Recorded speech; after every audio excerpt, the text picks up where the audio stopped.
Klapka, jedem. Jediný nebezpečný úsek celý dnešní výpravy je tady na začátku, kdy musíme přejet koleje a dát se potom doprava. A tady to je největší kopec za dnešek. Tak brzděte a kdyby se někdo bál, jako Markétka možná se bude bát z toho velkého kopce nebo Amálka, tak není problém z toho svíst to dolů na velkých kopcích. Potom celou cestu, co pojedeme, jezdí málo aut, ale občas nějaký tam jede, protože se tady k těm chatám a podobně jezdí auta. Takže je s tím třeba počítat a jezděte vpravo. Ale jich málo, i kvůli těm cyklistům, co pojedou proti nám. A možná, že bychom to mohli udělat tak, že první a poslední jede vždycky táta a ten první táta může vždycky říct, jeďte dopředu. Jo?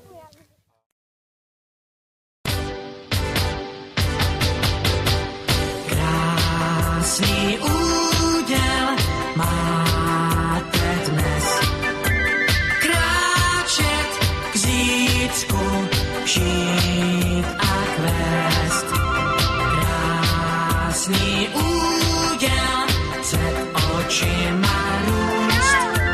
Vzhůru k výškám každou chvíli kost. Krásný úděl máme dnes.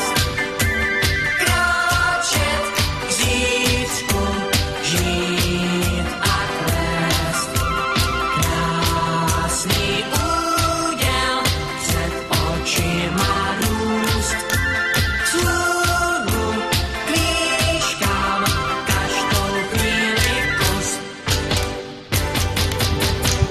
Když se podaří, co se dařit má, když rozvete růže spoupěte. Když se podaří, co se dařit má, tak je přece krásně na světě. Když se podaří, co se dařit má, když je slunce jako ze zlata. Když se podaří, co podařit se má, podaří se také poupata. Krásný úděl máte dnes. Kráčet k zítřku, žít a kvést. Krásný úděl před očima růst.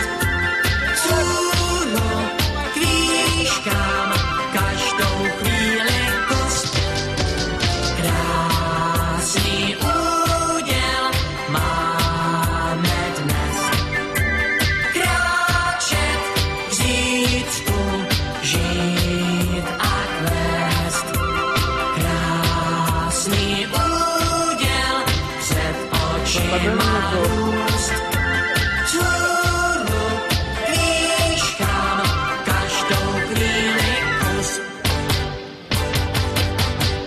Když se podaří, co se dařit má, když rozkvete růže spoupěte. Když se podaří, co se dařit má, tak je přece krásně na světě. Když se podaří, co se dařit má, když je slunce jako ze zlata. Když se podaří, co podařit se má, podaří se také poupata. Když se podaří, co se dařit má, když rozkvete růže spoupěte. Když se podaří, co se dařit má, tak je přece krásně na světě. Když se podaří, co se dařit má, když je slunce jako ze zlata. Když se podaří, Plynule všichni, plynule. Jo, já si mě